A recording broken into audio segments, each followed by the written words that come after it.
Trabajo en un sitio remoto de perforación para una compañía en el norte. No es exactamente clasificado, pero por algunos roces con fanáticos ambientalistas y por políticas de privacidad muy estrictas, no solemos andar anunciando su ubicación ni los motivos por los que perforamos. Digamos que está en un lugar bastante frío y semi-desolado, y apesta tanto que tienen que pagarle una fortuna a tipos como yo para quedarse aquí durante meses en temporada baja, cuidando las perforadoras y el equipo de procesamiento. Básicamente tomo lecturas, evito que las cosas se rompan y libero presión de los tanques de desecho según un horario fijo para evitar incidentes. Hace un par de meses hubo una filtración en el techo del dormitorio y el agua dañó buena parte de las paredes. Mientras quitaba una sección de panel de yeso mojado, encontré un viejo cuaderno técnico que contenía una historia bastante peculiar, escrita hace 30 años en formato de diario. No me voy a molestar en darte un resumen, porque muy probablemente la encuentres tan curiosa, fascinante, y por momentos, horrífica, como yo.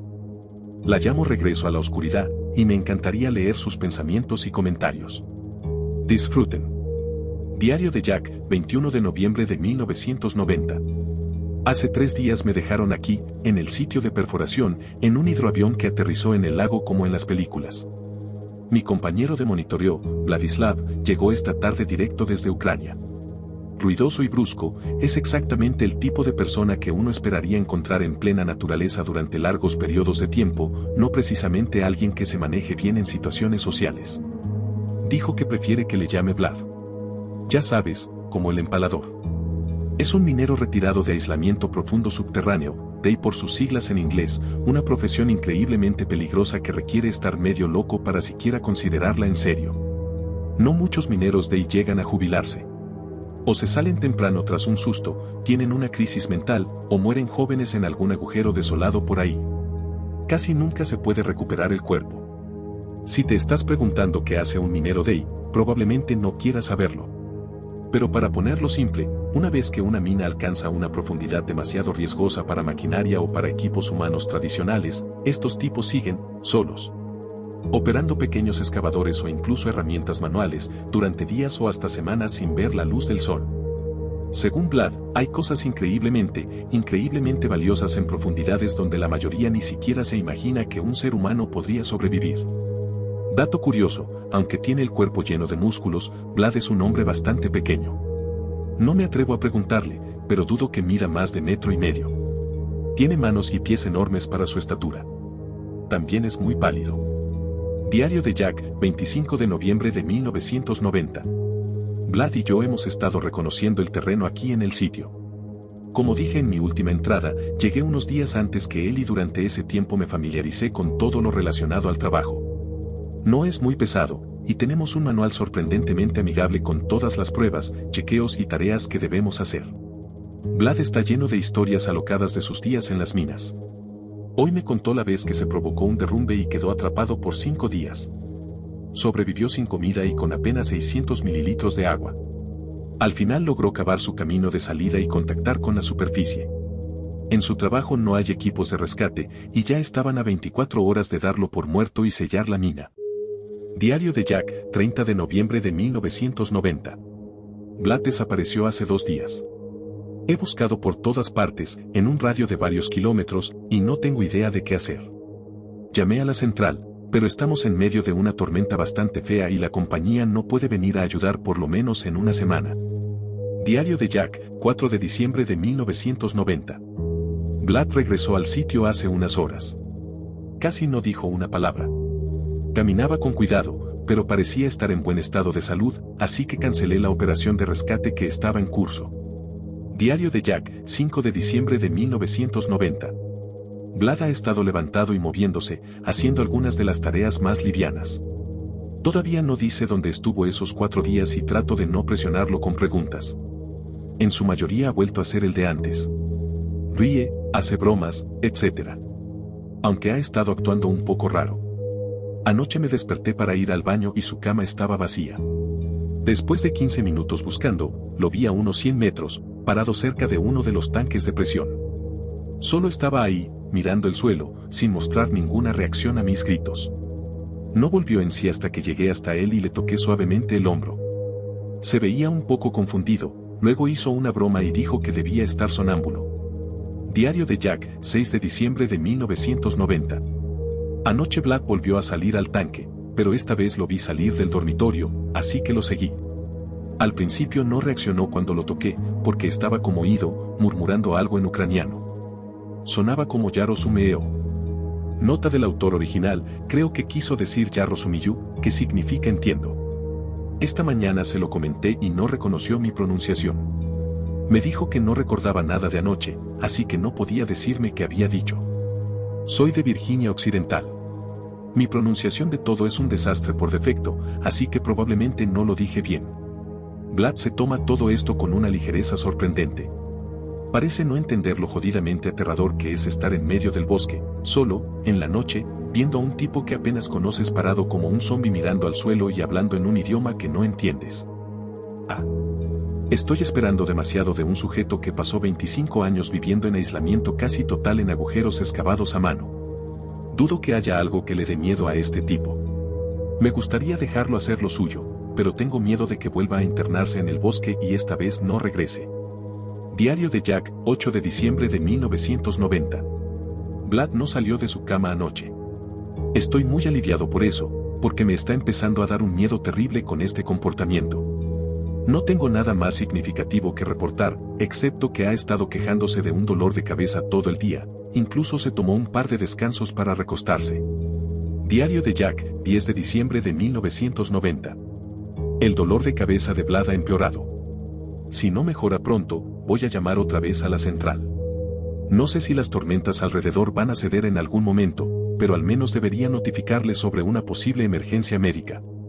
Diario de Jack, 13 de diciembre de 1990. Ok, hoy todo se fue al carajo. Estaba relajado en el dormitorio viendo una repetición de Family Ties, cuando escuché un ruido fuertísimo. No fue una explosión, exactamente. Más bien sonó como cuando dejas caer un costal de arena, solo que amplificado 1000 veces. Todo el edificio vibró tanto que mi botella de Clearly Canadian cayó de la mesa. Salí corriendo a ver qué pasaba y vi que el fondo del tanque número 9 había explotado. Aparentemente, Vlad no había realizado la secuencia de liberación de presión durante varios días. Gracias a Dios no explotó por la parte superior, o estaríamos en un problema serio. Como está ahora, solo expulsó una enorme cantidad de tierra desde el subsuelo. Hay tierra regada por toda el área de los equipos, que son como 8.000 metros cuadrados, y se abrió un cráter de unos 15 metros de diámetro y 2.5 metros de profundidad. Es una locura. Y como era de esperarse, a Vlad no parece preocuparle. Ese tanque, el equipo dañado y las reparaciones nos van a costar fácil $250,000. Diario de Jack, 14 de diciembre de 1990. Notifiqué a la central sobre el incidente. Todavía no pueden mandar a nadie, pero como ya todo está bajo control, me dijeron que siga con las operaciones normales. Cubrí a Vlad diciendo que fue una falla técnica. Diario de Jack, 15 de diciembre de 1990. Las cosas se pusieron mucho más interesantes por aquí. Vlad volvió a entrar en modo zombie anoche y salió del dormitorio. Es la primera vez que lo hace desde antes de la explosión. Lo seguí como siempre, y esta vez lo observé a distancia mientras tomaba una pala y bajaba al cráter que se formó por la explosión. Vlad se arrodilló, puso la mano apenas por encima del suelo y la movió por unos minutos. Era como si estuviera buscando un punto caliente.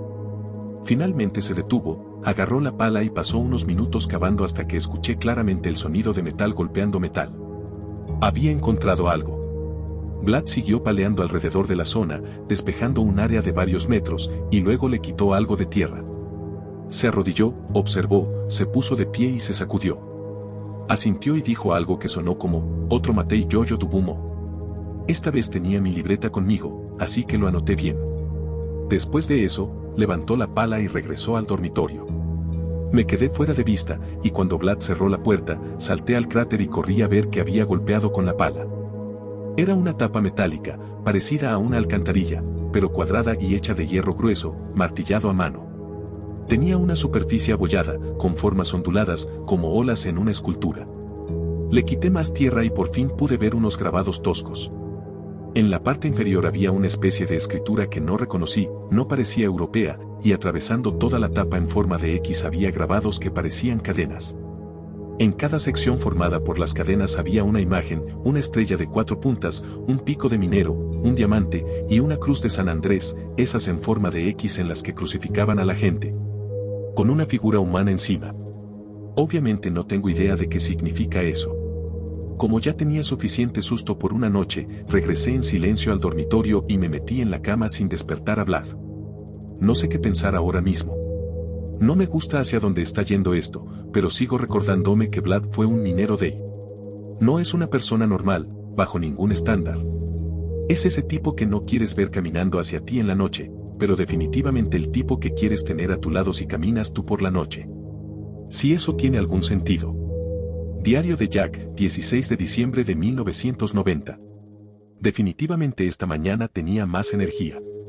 Como ya era de día, me sentía más valiente y emocionado, léase, imprudente, y le conté a Vlad lo que pasó anoche. Se mostró confundido, pero emocionado. Le mostré mi libreta con las palabras que había dicho, y tras repetirle mi versión varias veces, él decidió que significaba algo como conseguir ayuda. Teníamos que encargarnos de las rutinas antes de ponernos a hacer locuras, así que fuimos de punto en punto y dejamos todo en orden hasta la ronda de revisiones del mediodía. Vlad estaba cada vez más entusiasmado. Quiero decir, un minero retirado encuentra una tapa misteriosa que seguramente lleva a algún tipo de búnker subterráneo. Joder, claro que está emocionado. Después de echarle un buen vistazo a la tapa, estaba clarísimo que esto iba a necesitar 2 personas. Supongo que por eso Vlad dijo conseguir su ayuda mientras hablaba dormido allá afuera. Fuimos al cobertizo de herramientas y regresamos con un mazo, un par de palancas y una de esas enormes barras de acero con punta que se pueden golpear en un extremo. No sé cómo se llama, pero la condenada mide casi 1,5 metros y pesa al menos 9 kilos. Trabajamos duro durante horas para lograr avanzar con esa tapa. Estaba completamente atorada, con mugre en todas las uniones. Estaba claro que llevaba muchísimo tiempo enterrada. Terminamos usando cinceles pequeños para aflojar la suciedad alrededor. Finalmente logramos abrirla y ponerla de pie al lado del hoyo justo antes de que oscureciera. Esa tapa debía pesar por lo menos 140 kilos. Ambos quedamos agotados y habíamos descuidado nuestras tareas normales, así que fuimos rápidamente a cumplir con nuestras rutinas y dimos por terminado el día. Diario de Jack, 21 de diciembre de 1990. Una tormenta tremenda cayó la mañana después de abrir la tapa. Ahora estamos con casi 1 metro de nieve acumulada, así que dejamos el hoyo en paz por ahora. Vlad está que no se aguanta por entrar, pero el tipo sabe una o dos cosas sobre seguridad y no precipitarse en algo que no entiende del todo. Así que, esperamos. Diario de Jack, 22 de diciembre de 1990. No ha pasado nada más, pero siento la necesidad de anotar en este diario que la actitud de Vlad ha cambiado completamente. Volvió a ser el de antes. Ahora que lo veo en su estado normal y lo comparo con el tipo que estaba sonámbulo y actuando raro como el demonio, me doy cuenta que ese tanque de presión que destruyó fue como un símbolo de cómo se sentía por dentro. A pesar de que desapareció por unos días. Diario de Jack, 25 de diciembre de 1990. Ya estoy harto de caminar entre la nieve haciendo nuestras rutinas y no poder revisar ese hoyo. Pero Vlad insiste en que esperemos. La nieve debería desaparecer en unos días, y ojalá sea pronto. Estoy cansado de jugar cartas y oler los gases de Vlad. Nunca debimos incluir frijoles en los suministros. Como es Navidad, sacamos una lata de salsa de arándano para acompañar un pavó medio congelado que encontramos en el congelador profundo. Vlad se emborrachó y cantó villancicos en su idioma natal. Es curioso cómo los europeos del este pueden hacer que cualquier cosa suene como una canción de borrachos. Diario de Jack, 28 de diciembre de 1990. Por fin revisamos el hoyo, y santo carajo, esto se puso muy interesante. ¡Wow! Vlad y yo llevamos unas lámparas y algo de cuerda y nos acercamos para inspeccionar. Él fue primero, metió el brazo y bajó la cabeza apenas por debajo del borde. Pegó un grito de emoción, salió y me dijo que no era una cámara ni nada por el estilo, sino que de hecho era un hoyo, y tenía una escalera. Ahí fue cuando nos emocionamos de verdad. Ni siquiera lo discutimos. Solo agarramos nuestras cosas y nos preparamos para entrar. Vlad bajó primero, claro. Hombre, estaba oscuro de verdad ahí adentro. Una vez escuché en una visita guiada que una cueva cerrada es el lugar más oscuro en el que se puede estar, y esto fácilmente podría haber sido una. Sí, la tapa ya no estaba, pero no parecía entrar absolutamente nada de luz. Descendimos lentamente por la escalera, que en sí misma era una obra de arte. Estaba tallada directamente en la piedra, pero era perfecta. Escalones lisos y estrechos, como cualquier escalera de acero que hayas visto. Vlad iluminaba cada peldaño para asegurarse de que ninguno estuviera dañado y evitarnos una caída mortal. El túnel era bastante estrecho, me refiero a que apenas podías mover los codos sin rozar las paredes, y en algunos tramos las paredes talladas a mano estaban tan cerca que sentía mi aliento rebotar contra mi cara. Por momentos me costaba llenar los pulmones porque el aire era pesado en ese espacio tan cerrado. No soy claustrofóbico, pero esto sí estaba poniéndome al límite. Iba contando los escalones y haciendo cálculos mentales, y cuando habíamos bajado unos 15 metros vimos más de esos símbolos. Esta vez era, supongo, lo que se podría llamar un pictograma. Era un dibujo en formato panorámico de la luna y esas mismas estrellas de 4 puntas, junto con una especie de nave, o embarcación, o algo que parecía un bote, pero claramente estaba en el aire. Había docenas de figuras de palitos dibujadas en la parte superior. El pictograma rodeaba todo el túnel. Mostraba a esas figuras aterrizando, y luego la noche daba paso al sol, que iluminaba una escena donde cavaban en montañas nevadas con picos, creando refugios en su interior. Se mostraba una pequeña pero intrincada red de cuevas, como un santuario para su sociedad. A medida que avanzaba la imagen, se veían personas cazando y recolectando afuera, etc. Muy interesante, la verdad. Seguimos bajando un poco más, y calculo que a unos 45 metros nos alineamos con una habitación bastante amplia excavada en la roca a nuestra izquierda. Las linternas no iluminaban mucho hacia adentro, así que Vlad se adelantó para inspeccionar. En pocos segundos me llamó, y yo también salí de la escalera y entré. Parecía una especie de dormitorio. Había estructuras de madera tosca con telas sorprendentemente bien conservadas, que probablemente sostenían ramas de pino o pasto en algún momento, aunque ya estaban secas y medio desintegradas. No había mucho más en la habitación, solo unas cuantas tazas y un plato, todos de barro, pero muy bien hechos, al igual que la escalera. Las paredes estaban casi completamente cubiertas por lo que parecían ser juegos. Algo así como Tatetí o el ahorcado, pero con otros tipos de juegos que no reconocí en absoluto. Dentro de los juegos, y por separado, había bastante texto que ni Vlad ni yo pudimos interpretar. De hecho, ni siquiera lo recuerdo con claridad como para intentar escribirlo aquí. Después de terminar en la habitación, Vlad, que sigo considerando fastidiosamente precavido, dijo que debíamos volver a la superficie y prepararnos para algo más a largo plazo. Realmente no teníamos idea de lo que estábamos a punto de enfrentar, pero igual protesté un poco. Él me miró como si fuera un idiota, sacó unas piedras que había guardado en el bolsillo sin que yo lo notara, y las dejó caer. Mantuvo los dedos extendidos en esa mano y empezó a contar los segundos. Nunca las escuchamos tocar fondo. Se me salieron los ojos de la sorpresa. No sé a qué profundidad ya no se escuchan unas piedritas del tamaño de una pelota de golf caer, pero incluso Vlad se sorprendió después de contar 15 segundos con los dedos. Me miró con una cara que decía cállate y haz lo que te dije, y sin decir una palabra le di un asentimiento y comencé a subir por la escalera con urgencia. Fui un estúpido al dudar siquiera de un hombre que prácticamente vivió bajo tierra. Subimos, por fin salimos a la superficie y regresamos al dormitorio. Tenía las piernas hechas polvo. Diario de Jack, 30 de diciembre de 1990. Ayer no volvimos a bajar al hoyo. Después de mucho hablar, hicimos un plan. Íbamos a abastecernos con comida y agua, más iluminación, tiza para marcar profundidades y puntos de referencia, y necesitábamos encontrar la forma de liberar presión automáticamente. De lo contrario, solo podríamos bajar tan profundo como nos permitiera el horario de trabajo. Vamos a ponernos a preparar todo eso y regresar al túnel en unos días. Diario de Jack, 5 de enero de 1991. Aunque sabía que Vlad tenía experiencia bajo tierra, no me había dado cuenta del increíble conjunto de habilidades que había desarrollado para hacer sus descensos más seguros y eficientes. Primero diseñó un sistema de palanca simple, activado por la propia presión del tanque, para golpear el brazo de la válvula cuando alcanzara cierto nivel. Esto haría que se liberara presión varias veces al día en lugar de las 2 veces normales. Teníamos todo el equipo de soldadura y fabricación que necesitábamos, y Vlad se puso manos a la obra.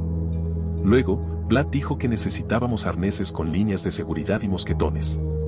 Encontramos lo necesario en el cobertizo donde los cortadores de árboles guardan su equipo. Y encima de todo eso, me enseñó a construir y soldar un sistema de rieles con rodillos por fuera de la escalera, para que pudiéramos bajar con menos esfuerzo. Usaba un cabrestante hecho a partir de un trinquete modificado que controlaba el descenso y tenía un freno de fricción manual para bloquear el armazón cuando fuera necesario. Bajaba un poco más lento de lo que podríamos hacerlo a pie, pero consumía mucha menos energía. Cada uno tenía un manillar funcional para turnarnos. Lo probamos en una de las escaleras de los tanques de unos 9 metros, y tras unos pequeños ajustes, funcionaba perfectamente. Decir que Vlad era impresionante se queda corto. Planeamos hacer el descenso mañana. Diario de Jack, 8 de enero de 1991. ¿Qué días tan increíbles hemos tenido en el túnel? Cuando volvimos al túnel hace unos días, ya estábamos armando las piezas de una historia. La historia, fuera real o ficticia, parecía decir que un grupo de personas vino del espacio a la Tierra. Eran algún tipo de mineros, y por lo que vimos en la habitación que encontramos en nuestra primera expedición, vivían bajo tierra mientras excavaban este túnel. Los pictogramas o jeroglíficos, o como quieras llamarlos, parecían mostrar que cavaban en horizontal, no en vertical como el túnel en el que estábamos. No estábamos seguros de qué pensar todavía, pero sabíamos que había más por descubrir y estábamos emocionados de continuar. Vlad y yo bajamos manualmente hasta la cámara que habíamos descubierto al principio y la usamos como base. Ahí desempacamos nuestro equipo y herramientas y con algunos ajustes conectamos el aparato de Vlad a la escalera. Vlad empezó a girar su manivela y comenzamos a descender. Solo bajamos unos 8 metros más y encontramos otra cámara. Esta era mucho más pequeña y parecía una especie de almacén de herramientas. Revisamos estanterías de madera podrida y cajones de almacenamiento, sin encontrar nada que valiera mucho la pena. Entonces, Vlad me llamó desde una esquina. Debajo de una estantería colapsada había un pico relativamente pequeño y unos cuantos cinceles. Pero no se parecían a nada que haya visto antes. Los mangos parecían de madera, pero eran más livianos y duros por fuera. El pico y los cinceles estaban hechos de un metal oscuro, casi negro. La profundidad del color y la nitidez de los bordes les daba un aspecto casi siniestro. Además, las herramientas no tenían ni un rasguño, ni una sola marca. Vlad le dio un golpe suave a la pared de roca a su izquierda, solo para sentir el balance y el peso del pico. Para nuestra sorpresa, el pico se hundió en la roca como si fuera mantequilla. Un par de golpes más y cayó un pedazo de roca del tamaño de una bola de boliche. Ambos silbamos de asombro. Tomé uno de los cinceles y lo pasé suavemente por la roca, se deslizaba como cuchillo en queso.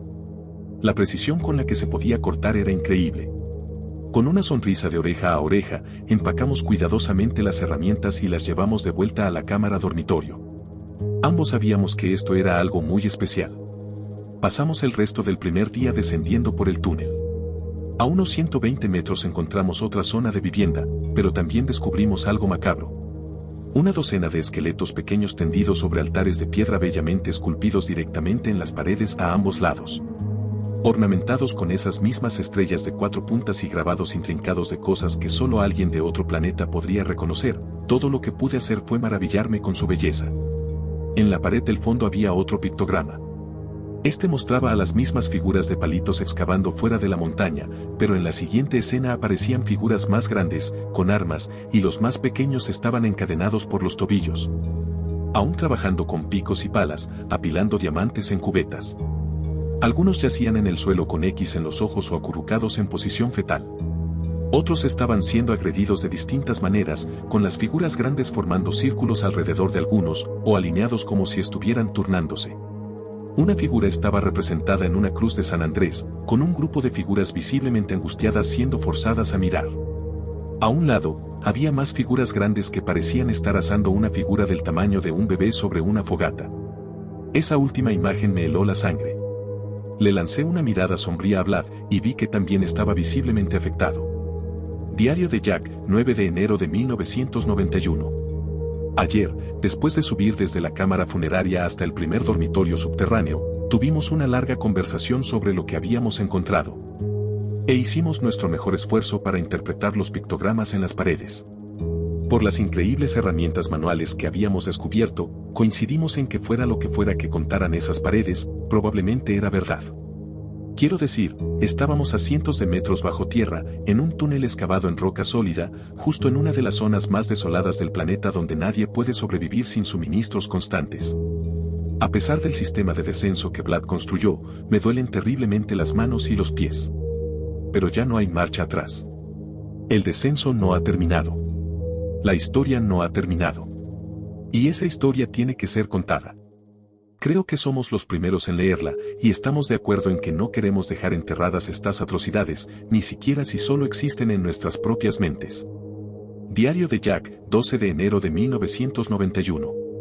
Hemos pasado unos días arriba, en la superficie. El plan ahora es bajar lo más profundo posible. Reunimos provisiones para una semana entera y vamos a descender de nuevo mañana. Diario de Jack, 13 de enero de 1991. Hoy alcanzamos los 300 metros de profundidad. No lo puedo creer. Investigamos más cámaras de vivienda con todo tipo de objetos raros y encontramos más herramientas increíbles, una de ellas parecía un lápiz, pero literalmente se deslizaba a través de la roca tan fácil como uno de nuestros cuchillos cortando tierra. Eso explica el nivel de detalle en los pictogramas y creaciones que hemos encontrado. A lo largo del día, fuimos descubriendo más y más partes de la historia. Para resumir desde el principio, mi interpretación es que alguna especie alienígena llegó a la Tierra buscando un nuevo comienzo, o tal vez querían expandirse a través de la colonización. Eran humanoides, sin duda, pero no completamente humanos como los conocemos aquí. Eran mineros con una habilidad y resistencia incomparables, literalmente diseñados para sobrevivir bajo tierra por largos periodos. En algún momento, los humanos los encontraron y los esclavizaron para extraer diamantes, haciéndolos trabajar hasta el agotamiento o peor. Más adelante en la historia, se muestra a un pequeño grupo de los mineros, yo los llamo así, los mineros, escapando del cautiverio y excavando este túnel después de la puesta del sol, sin descanso, noche tras noche. A este punto, creo cada palabra de la historia que vemos mientras descendemos más y más en la tierra. Hoy vi algo increíble. Siento que debería decir si es cierto, pero ya creo que lo es. Algo que me había estado preguntando era: ¿cómo veían bien mientras excavaban por la noche? No creo que esta historia tenga más de unos cientos de años, así que luz portátil y confiable debía ser posible. Pero no había linternas en los dibujos, ni antorchas por ningún lado. Hoy obtuve mi respuesta, y lo único que se me ocurre como explicación de por qué no lo mostraron antes es, simplemente no lo consideraban importante.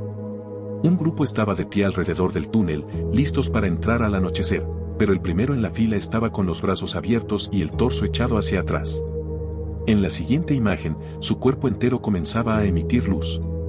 Seguí las imágenes en la pared y vi cómo entraba al túnel, con los demás siguiéndolo. Literalmente generaban su propia luz. Increíble. Diario de Jack, 14 de enero de 1991. Anoche acampamos en la cámara más cercana, aproximadamente a 270 metros de profundidad, y hoy partimos sintiéndonos sorprendentemente bien y listos para explorar. Decir que ha sido una aventura magnífica sería quedarse corto. Literalmente hemos encontrado pruebas de alienígenas, un intento de genocidio, y una civilización perdida, todo en un enorme hoyo en el suelo. La parte de la historia de hoy dio un giro importante. A medida que descendíamos más y más, los pictogramas empezaron a cambiar. Aunque eran figuras de palitos, su lenguaje corporal claramente pasó de miseria y desesperación a ira y valentía. Las imágenes, que antes aparecían de forma ocasional alrededor del túnel, ahora formaban una escena continua que giraba en espiral hacia abajo, cada vez más profundo, hasta lo que sabía sería el final, más pronto que tarde. Los mineros empezaron a moverse, hablando en grupo cuando sus captores no los miraban. Les gritaban de vuelta con desafío cuando eran provocados, y tiraban de sus cadenas con una nueva energía. Los mineros que estaban cavando este túnel bailaban antes de bajar, todos irradiando luz tan brillante que las imágenes mostraban un valle oscuro iluminado por puro optimismo. Estaba claro que su plan ya casi estaba listo. Yo mismo estaba emocionado, como cuando lees una novela fascinante y mueres por llegar a un final satisfactorio, mientras Vlad nos empujaba sin descanso cada vez más profundo hacia lo desconocido. A 600 metros, paramos por hoy. El clímax de la historia tendría que esperar. Diario de Jack, 15 de enero de 1991. Salimos de una cámara de vivienda que encontramos a unos 550 metros de profundidad y descendimos rápidamente, pasando por algunos de los descubrimientos de ayer, hasta retomar el descenso a 600 metros. La historia desapareció por unos 30 metros antes de continuar con una escena nocturna. Los excavadores se escabulleron de regreso al campamento minero, matando a los guardias en el camino hasta las cuevas donde dormían los demás mineros. Los despertaron suavemente, y todos poco a poco fueron tomando conciencia de lo que ocurría. La mayoría de los mineros seguía encadenada, y los excavadores comenzaron a romper las cadenas con sus herramientas especiales. No parecía que pudieran cortar el hierro con tanta facilidad como la roca, pero eventualmente las cadenas cedieron. Los mineros empezaron a salir silenciosamente de las cuevas. Docenas de sus captores dormían cerca, en barracones, completamente ajenos a lo que estaba pasando. El último de los mineros fue liberado, y las imágenes mostraban a todos reunidos justo fuera de la entrada de la cueva, a solo unos pasos de sus captores dormidos. El grupo ya se había dado la vuelta para marcharse, pero un niño se quedó atrás. En su rostro simple estaba dibujada la rebeldía. Poco a poco, el niño comenzó a brillar. El grupo lo notó, se detuvo, y un adulto se acercó para llevárselo. Pero el niño se negó a moverse, y el resplandor se volvió más intenso. Otro niño se separó del grupo y se unió a él, luego otro, y otro más. Pronto los adultos también empezaron a alinearse hasta que todos brillaban con una intensidad comparable a la del sol. Los captores salieron corriendo de los barracones, pero quedaron cegados de inmediato por el haz de luz concentrado. Apenas habían salido de la cueva, con los picos aún en las manos y preparándose para huir con los mineros rescatados, los excavadores vieron a los captores cegados y vulnerables, y aprovecharon su oportunidad. Las hachas volaron sin control mientras los excavadores avanzaban y aplastaban a los captores, cegados y paralizados, masacrándolos sin piedad. Había partes de cuerpos esparcidas, cabezas rodando por el suelo y sangre lanzada en arcos perfectos desde las herramientas de los excavadores mientras despedazaban salvajemente a cada hombre y mujer responsable de su esclavitud. Las imágenes continuaban, la noche se transformaba en día, lanzando una luz distinta sobre la escena horrenda del campamento minero. Cada humano nacido en la tierra estaba muerto, amontonado en pilas de extremidades y vísceras, los opresores convertidos en alimento para los lobos y buitres que descendieron sobre los restos de la masacre. Vlad y yo estábamos abrumados por la historia frente a nosotros. Las lágrimas nos llenaban los ojos mientras nos sentábamos en otra cámara de vivienda excavada a más de 760 metros de profundidad. Lo lograron, Jack, dijo con una leve sonrisa detrás de su acento espeso. Sobrevivieron. La última secuencia de imágenes mostraba a todos marchando hacia el túnel, exhaustos, algunos ayudando a otros a caminar. Aún tenían grilletes de hierro unidos a eslabones rotos de cadena en los tobillos y caminaban durante lo que parecía ser el equivalente a una semana hasta llegar al mismo hoyo en el que yo estaba parado. Algunos no lo lograron y fueron enterrados a lo largo del camino. Los que sí sobrevivieron parecían al borde de la muerte cuando lentamente comenzaron a entrar al túnel. 2 hombres, 2 mujeres y 3 niños que aún estaban en la superficie colocaron la enorme tapa de hierro, la enterraron bajo la montaña de tierra que Vlad había descubierto hace más de 2 semanas. Y se alejaron cojeando hacia el bosque. Ahí terminaba la historia. Diario de Jack, 20 de enero de 1991. Han pasado 5 días desde mi última entrada. No estoy seguro de cómo procesar todo esto, pero aquí está el resto de la historia. Vlad y yo seguimos descendiendo incluso después de que terminaran los pictogramas. Las imágenes dieron paso a escritura, y no tengo idea de qué decía. Vlad la observaba con atención, a veces se rascaba la cabeza o acariciaba su barba pensativo, pero también asentía con frecuencia. Parecía que entendía, al menos parcialmente, lo que estaba leyendo. Ahora sé que, de hecho, sí lo entendía. A lo que calculo era una profundidad de unos 975 metros dentro de roca sólida, en plena tundra helada, en una tierra lejanísima de cualquier civilización razonablemente cercana, llegamos al fondo. El túnel terminaba en una cámara de unos 12 metros por 12, llena de más herramientas, esculturas, artesanías de madera, mesas, sillas y cosas por el estilo. Claramente habían vivido allí un tiempo. En uno de los extremos de la sala había una puerta de aproximadamente 1,5 metros de altura, con una sola palabra escrita en el idioma desconocido. Me quedé mirándola, tan confundido como antes. Vlad estaba llorando. Lo miré, sintiéndome impulsado a llorar también sin saber muy bien por qué. A esas alturas, sospechaba que él podía leer parte de lo que habíamos visto. Vlad, ¿qué dice? Le pregunté. Con dificultad para pronunciar, apenas conteniendo las lágrimas, me respondió. Dice: hogar. Antes de que pudiera decir algo más, Vlad se volvió hacia mí. Tenía los ojos vidriosos, la mirada perdida. Su mente ya estaba a millones de kilómetros de ahí. Jack, es hora de que me vaya. Es hora de dejarte. Es hora de volver a casa. Creo que esta es mi gente. Míralos, y mírame. Somos iguales, y puedo leer muchas de sus palabras. ¿Por qué puedo leer sus palabras, sabes? Me quedé helado. No entiendo cómo no lo vi antes. La estatura, las manos y los pies, esa absurda comodidad bajo tierra. Era descendiente de aquellos pocos que lograron escapar. Fue llamado a este lugar mientras dormía en el dormitorio del sitio de perforación. O lo llamaron mucho antes, durante todos esos años viviendo bajo tierra, en lugares por todo el mundo. Mi cabeza estaba por explotar. Pero sabía que tenía razón. No había duda en mi mente en ese momento. Él era uno de ellos, o al menos, una parte de él lo era. Vlad extendió su mano hacia mí. Un apretón firme se transformó rápidamente en un abrazo de un amigo de verdad. Mi amigo, me voy ahora. Regresa a la superficie. Coloca la tapa en su sitio otra vez y cúbrela con tierra. No volveré. Asentí, con los ojos llenos de lágrimas. Vlad se quitó el casco y la lámpara, se descolgó la mochila y la dejó caer al suelo con un golpe sordo. Abrió la puerta, dejando entrar una ráfaga de aire helado en la cámara ya fría, y dio 2 pasos dentro de la oscuridad total. Con los brazos a los costados, comenzó a vibrar suavemente de pies a cabeza. Me miró por última vez con una sonrisa de sorpresa en el rostro, y empezó a emitir luz desde cada poro de su piel. Vlad caminó hacia la cámara. Cubriéndome los ojos mientras cerraba la puerta detrás de él, vi cómo su luz transformaba la oscuridad en nada más que un recuerdo. Me senté por unos minutos, todavía sin creer del todo lo que acababa de vivir. Finalmente, tras poner en pie mi cuerpo adolorido, me dirigí hacia la base del túnel para activar la plataforma y comenzar el largo ascenso. Puse un pie en su lugar, y me detuve. Bajé de nuevo, abrí mi mochila y saqué el increíble lápiz que escribía sobre roca. No soy artista, pero sin duda puedo dibujar figuras de palitos.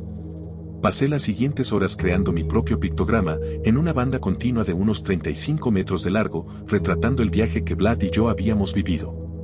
Nuestra parte de esta historia debía ser contada, porque en verdad era el capítulo final. La historia no terminó hasta que Vlad regresó. Supongo que él era el último de los suyos que vivía en la superficie. Aunque, siendo sincero, ni siquiera sé si su gente sigue viva bajo tierra. O sea, suena imposible, ¿no? Tardé casi 2 días en regresar al sitio de perforación. Entre la escalada y girar la manivela del aparato de Vlad, mis manos estaban destrozadas y eso me hizo avanzar mucho más lento. Cuando por fin salí del túnel, lo dejé sin cubrir por unos días mientras me recuperaba, por si Vlad cambiaba de opinión. Sabía que no lo haría. Finalmente, giré la tapa con la retroexcavadora y devolví la tierra que lo había cubierto durante cientos de años. Cuando llegue el momento, le diré a la compañía que Vlad se fue al bosque de nuevo. Aunque honestamente, no planeo hablar con ellos en un buen rato. Si estás leyendo mi diario, entonces aparentemente hiciste un agujero en la pared. O quizás están desmantelando el sitio de perforación. ¿Quién sabe? Ahora esta es tu historia, y lo que hagas a partir de aquí depende, obviamente, por completo de ti. Pero por favor recuerda y considera a quienes vinieron antes que tú, y a quienes vendrán después, tanto arriba como abajo de la tierra. Confío en que tomarás la decisión correcta. Cuídate, Jack Hutchinson. Standard Drill Co., 1991.